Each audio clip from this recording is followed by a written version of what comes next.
Well, for me, the time during my coma was more intense than real life, so to speak. You lie in your sick bed and you don't move at all. You're lying there and in front of other people, you just look like you're sleeping. But in reality, you are...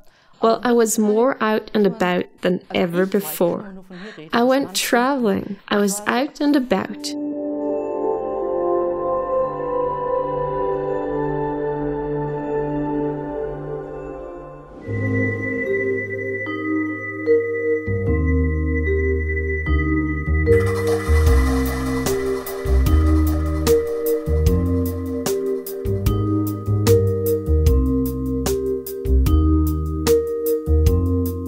Miss Hauter, you had experiences at the brink of death that had long-lasting effects on your life, and it changed it radically. Would you tell us what happened?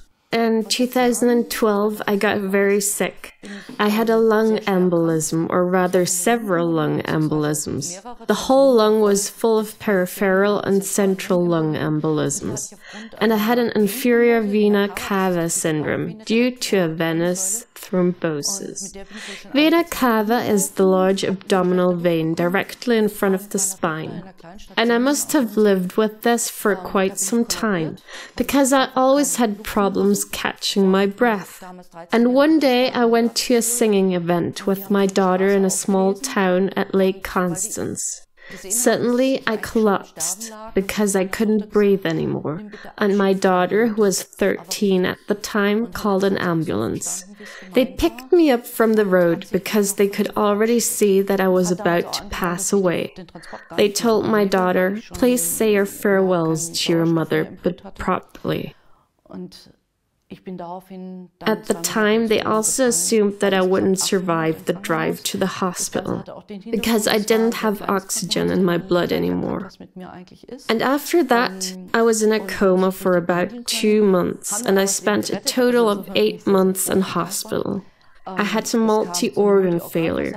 One organ after another just stopped working, and I had to be reoperated 12 times. Meaning they cut me open, got the organ out, put it back, and then it started bleeding, and they had to open me up again. How did you experience this time in hindsight? Because from the outside, a coma looks like a time of complete unconsciousness. Well, for me, the time during my coma was more intense than real life, so to speak. You lie in your sick bed and you don't move at all. You're lying there and in front of other people, you just look like you're sleeping. But in reality, you are... Well, I was more out and about than ever before. I went traveling. I was out and about. Actually, there were 3 layers of reality in parallel. There was the reality of my immediate family who had to watch me die and who couldn't make contact with me because I wasn't responsive anymore. And then there was the reality of the doctors who tried to do everything to keep me alive somehow, who invested a lot in me. They got the devices, the medication. I received 28 liters of blood. And then there was my own reality, which was completely different. I wasn't just vegetating in my bed, but I was very active. I was constantly traveling. When you said that you experienced the realities of the doctors and your next of kin, does that mean you noticed when you had visitors or what the doctors were doing? Were you conscious of everything around you? Conscious might be the wrong word here. It wasn't like the consciousness you experience in everyday life. Like when you say it's got 25 degrees Celsius and it's summer.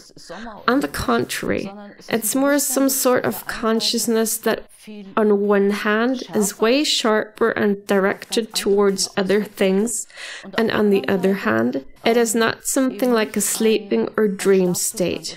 It's definitely different because it feels extremely real. When my next of kin were able to speak to me again after I'd woken up from the coma, they said, "You were lying in bed for 2 months." But I couldn't believe this, because to me, my experiences had been so intense in those 2 months, that to me, Well, you can't put it in time, because time and space weren't valid anymore, because they were denser and stronger and more intense than consciousness in everyday life. People often say that you step out of your body. Well, in my experience, it was more like I was everywhere and at the same time. Well, this simultaneity of space and time, that's what made this whole experience so intense. Let me try to explain it with the help of an example. It's a little difficult to speak about it because it was an extra-linguistic experience, and if you try to articulate it, it always seems dull somehow. Anyway, quite at the beginning of my coma, I had an experience. Well, they weren't individual experiences, but it was a certain experience that is easier for me to describe because it stands out. I was in an incredibly white room. Well, it's best to compare it with a castle hall with floor-level windows, and a very bright light was coming in from all sides at the same time. It was different from normal life, where light comes in from one side, and it glitters and dazzles you.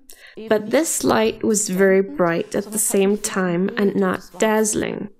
It covered me, and it was soft and protecting and warm. And the light was omnipresent. And this light was accompanied by incredibly beautiful music. And this music carried me. It was so enticing. This light, this warmth, this music. It was like being carried somewhere. And at the same time, I could feel that my daughter was standing behind me. My daughter didn't want me to walk into the light, and she pulled on me. She was holding on to me. And at that moment, I could decide whether I wanted to give myself to the light, which was incredibly tempting, or if I followed my daughter's wish to stay here. This decision was very difficult, but in the end, I was able to make up my mind. It would have been easy to let go and indulge myself in it, but I decided to stay here. At that moment, I also started my journey back into life, which was very hard and turned out to be the most difficult phase of my illness. This journey back. Dying isn't hard. It's a light and beautiful feeling, and there's no need to be scared of it. But the journey back and to distance oneself from this, what felt like a sort of universal awareness or consciousness, this awareness felt like as if I could give up those painstakingly maintained boundaries between me and others, and to give myself to a sort of overall awareness, which would have welcomed me with great joy and ease. And instead, I withdrew, and I tried to rebuild those boundaries, and to separate my own consciousness from this universal consciousness or awareness that wanted to welcome me. And that was very difficult. It was hard work to separate myself from this. After waking up from the coma, I also went through a phase where I panicked a lot. And I had difficulties feeling my own body again, and the boundaries of my own body. Meaning, I had the feeling I was scattered all over the room. Just to give you an example, I was wondering why my lower body was lying on my neighbor's bed. That's something I did not understand at the time, and I didn't feel my boundaries. This affected my psychological, but also my physical boundaries, and I really had to make an effort to put all the pieces together again in order to take part in life again. And this phase was very difficult. The phase of leaving, however, was very easy. Just earlier, you were speaking of several journeys. Would you be able to summarize what you had experienced during that time? Indeed, I was properly out and about. I was on the go all the time, and most of the time I was flying. It wasn't like what you'd imagine, like an angel-like being. Once I even flew in a MiG, like properly, with the speed of 10G. I even felt this incredible speed that carried me away, and I was far, far away.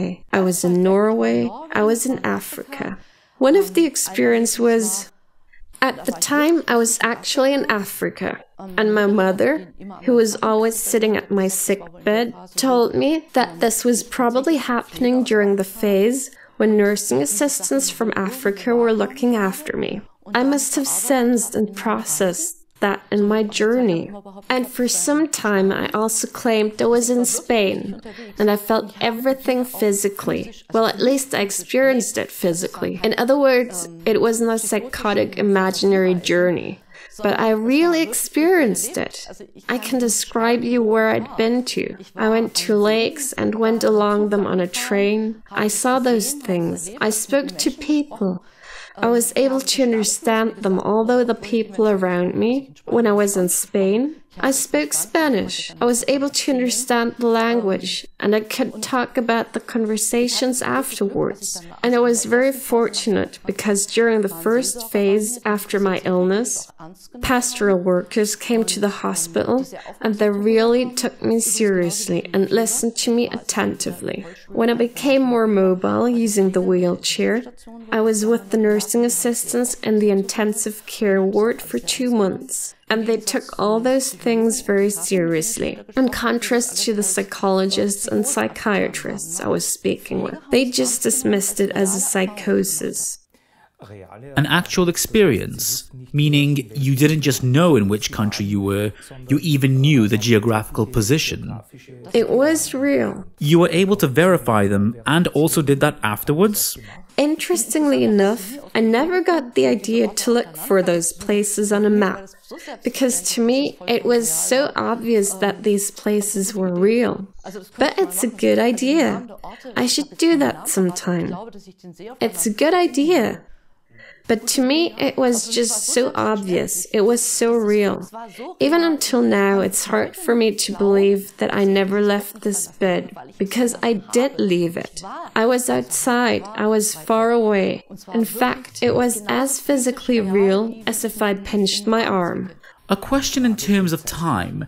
Does the time you were traveling appear longer than the time you spent in bed, or vice versa? Did you have the notion that comparatively a lot of earthly time had passed? It's both at the same time. When I was released from hospital, I was surprised that I had lost quite a big slice of my life.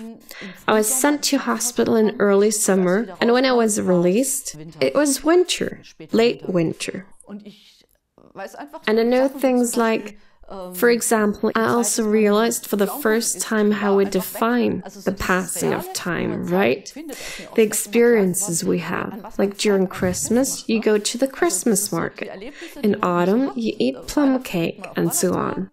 That was the piece that was missing, and this piece of time I had missed out on couldn't possibly be reconstructed. At the same time, I received a gift that was beyond time and space. And this gift was a lot bigger. Well, it was both at the same time. There was a lot more time, and simultaneously I missed the time in my actual surroundings. Were you able to cope well with these experiences, to grasp the things that had happened? How did you process all of these experiences? Well, during the first phase after waking up from my coma, they moved me from the intensive care ward to a single room because they wanted to do something good for me. But I was completely in panic in this room, because at first I didn't know what had happened. Of course, everybody else knew about it, and they'd say, "You've made it, you're alive." But at the time, things just started for me. Like, what happened to me? Oh my God, you almost died. And at the same time, my body had changed drastically. I had almost lost 20 kilograms. I wasn't able to walk anymore. I was just so exhausted. I couldn't hold anything. I couldn't swallow. I couldn't speak, which was particularly difficult because I wanted to tell people so many things and I couldn't. I had to relearn everything from scratch. And in that situation, I was in this single room where also nobody had access to me. I was so in panic and I had to conquer everything once again. On the other hand, I had received a gift, and that's the main thing that carries me through life now. I received the gift to learn what life is really about. When they got me out of this intensive care ward, I asked the nursing assistants if they could show me the sky, and they were so kind. They actually wheeled me. I was lying in my bed, you know, I wasn't able to get up at the time. So they wheeled me to the edge of the room so I could have a glimpse at the sky. And the sky was like the most beautiful thing I had ever seen. I felt so in peace just watching the sky. I remember it was beautiful blue sky, and it was an incredibly intense experience. It was like experiencing, I'm alive, and life is just beautiful. And this feeling carries me through life now. I experience it every morning now. I wake up and think, life, you're here, and I'm allowed to experience you. I'm allowed to feel the air. I'm allowed to meet other people. I'm allowed to feel disappointment and pain. In other words, death, or this constant closeness to death, which I experienced for 2 months, it gave me life and showed me its value, namely that it is the most precious thing we have. And I remember when they allowed me to let water flow over my arms for the first time. Having water flow over your hands is something that is incredibly wonderful, and this experience has stuck to me. But something else happened as well. Actually, 2 things happened. I'm not afraid anymore. Fear just stayed in this fragile, shivering and scared being that was in the sick bed. I left this behind. This fear that accompanies you through life. Am I doing the right thing? Or can I be the person that I really am? Now I can really live the life that's in me. And that's actually the most important message. That's also the reason why I wanted to be in this show. I'd like to tell people that there is no reason to be scared of anything. Live what's in you. What's in you is worth something, even if it seems small and insignificant to you. It's not about piling up possessions. It's not about living in a great house. It's not about wearing even greater jewelry, or to drive a greater car, or about having greater travel experiences. It's about being who you really are, and that can be difficult.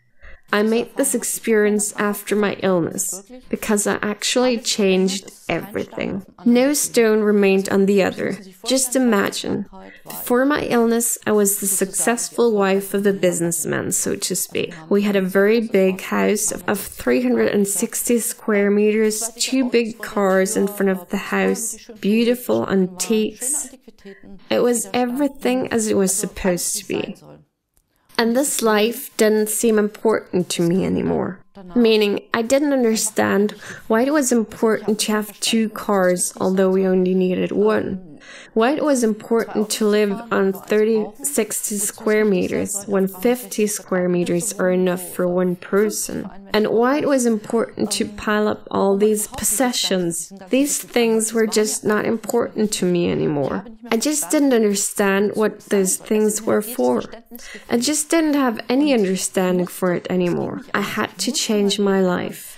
I'd like to compare it with, do you know those toys for children? Where children, for example, try to push a cube through a certain shaped hole? And to me, it felt a bit like having to push a cube through a triangle. Well, I just didn't fit into my old life anymore. It's not something I chose to do, but it just wasn't possible anymore. But in fact, I always used to be this cube, but before my illness, I'd been something like dough. I let myself shape and push into the triangular hole. Now I am this cute. I'm sure it was pretty painful to see for the people around me, because I didn't fit into this life anymore. I also broke up with my husband, because he just couldn't understand it anymore. I'm also terribly sorry, but I couldn't do anything about it. I really think that if you've gone through a near-death experience, you realize how precious your own life is, or how little you need to be afraid of things.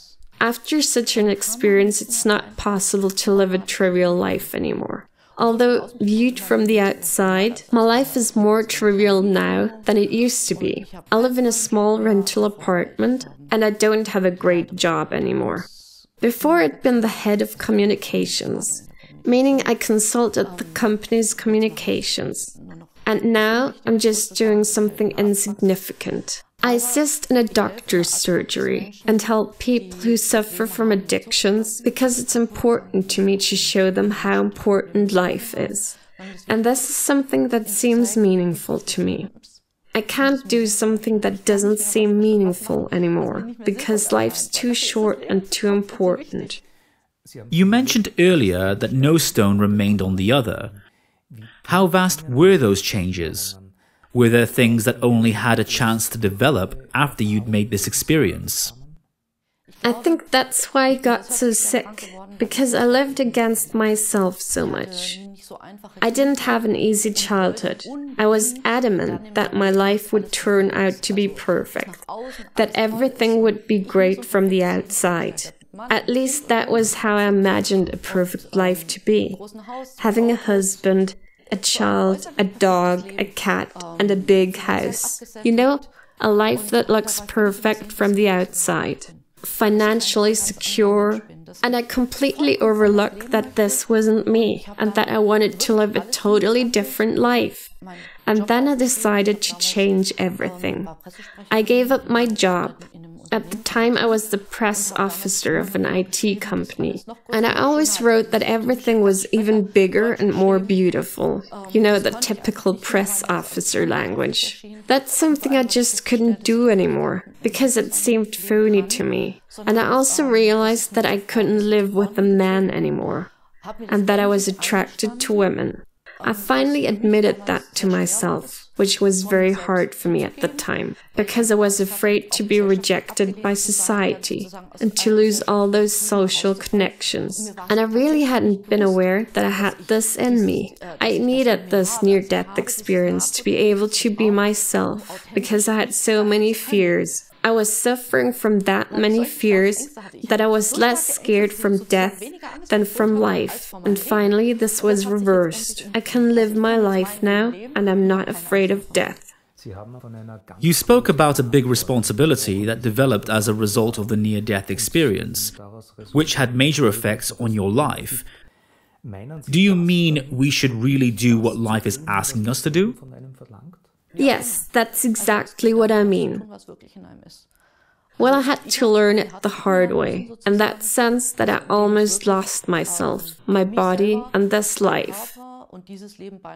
But in return, I got to see something. Namely, I got the opportunity that my consciousness or awareness became part of a bigger awareness, and that I can't just act against what is in me.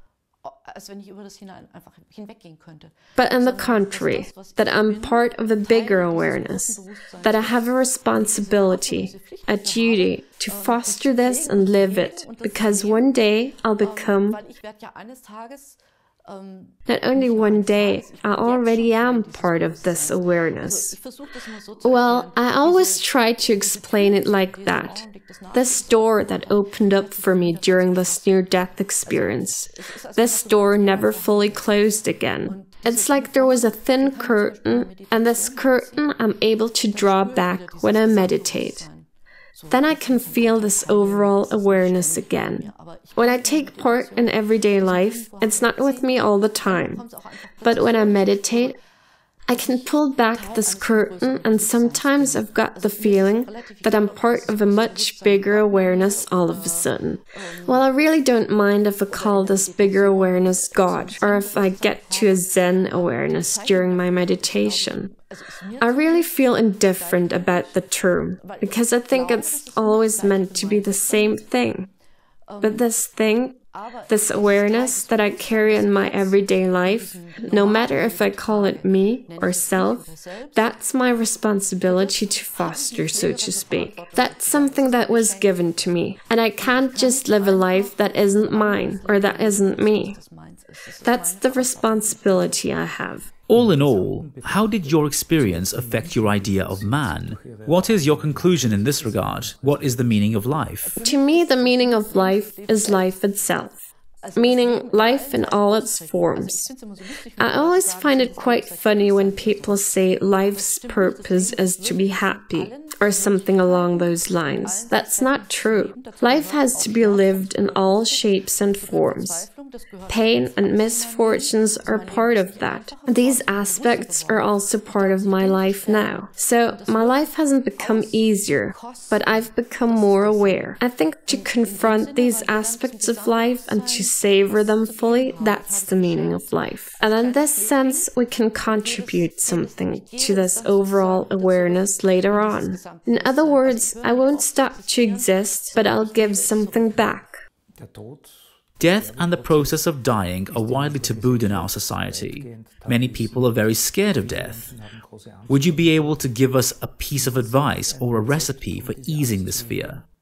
Well, I wouldn't be able to give you a recipe as such. And I'm not purified and know everything about life now. I'm still a human that's been thrown into this world as every other human too. I just learned that even that is life. And I think it's possible to see death as a joyful part of it, and something natural. It's not the opposite of life, but it's the fulfillment of life, so to speak. But I can only speak for myself in this regard, so I don't know what death is like for other people. I just know what it was like for me, if I may say so. It's the final completion of life. And if I manage to live a fulfilling life, which doesn't mean that I have to win the Nobel Prize, but it's more about being aware of the here and now, to be fully here, then I don't need to be afraid of death, because death isn't the opposite of life. It is the fulfillment or completion of life, and that is what makes life worth living. In other words, it is where it is leading me towards. And at the same time, it is what tells me to take care of my life. It is the most precious thing you have. Ms. Hauter, thank you for being so open and that you were willing to share your experiences with us. Many thanks for this interview.